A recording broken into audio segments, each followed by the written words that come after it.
So we were talking about. I was explaining to you the whole idea behind like demons, jinn, whatever, in the Islamic Yeah. perspective, right?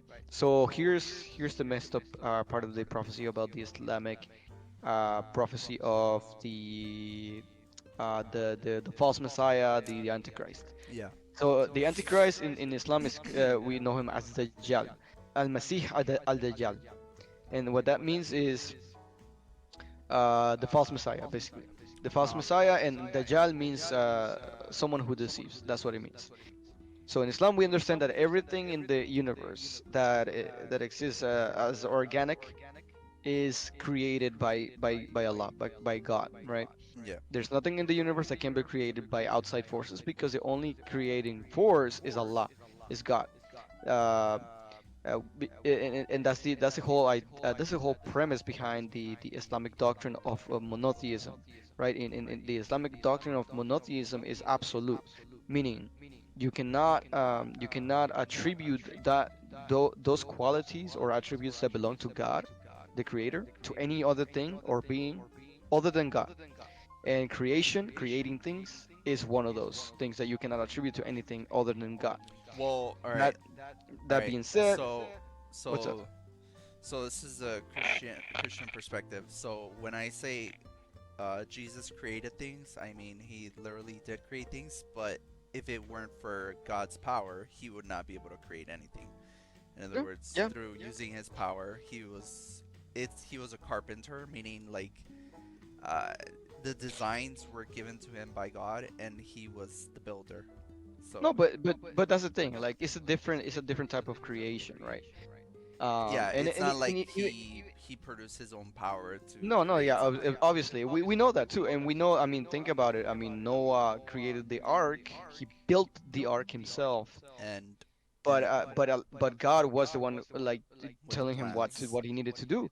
Yeah. So He in built Islam a we understand. he First of all, let's marvel on the ship that was Noah's Ark. It Yeah, was able to withstand storms, and it was yeah. built to the specifications of uh, current ships uh, that are designed to withstand tremendous amounts of like. Well, I mean, and think about it. Even modern ships don't even withstand that much either. There have been like Not much, but there have been ships they just capsize or break apart because they just hit a wave that was too high and they freaking crash landed into the ocean surface, not the bottom, but I'm saying the water surface, because they were rolling on a wave that was I too high, and remember. Yeah, ship I, just breaks in half. I remember one thing right now, uh, during your atheist phase that you mentioned regarding uh, a ship and Yeah, withstanding that much amount of cargo. By cargo, I'm talking about the animals, yeah, yeah, and yeah. something I didn't realize at the time because I was derp is Hmm. it seems even more likely that every animal that we have today would have fit in the ship if they were all babies. Not even just that, bro. I think even if they were grown or adolescent animals, They would all fit. they would have fit because It think makes more dude, sense to have babies though. yeah, no, absolutely, yeah, Not babies yeah. like, but like No, young I know, like animals. yeah, like things that you can manage because Yeah, you can raise them, right? You can raise them, less and food it's required to feed a manageable. baby. Yeah, It's manageable more than grown animals because I mean, think about it. You have a grown lion and you have a grown gazelle. What are you gonna feed it? What are you gonna feed each of them, right?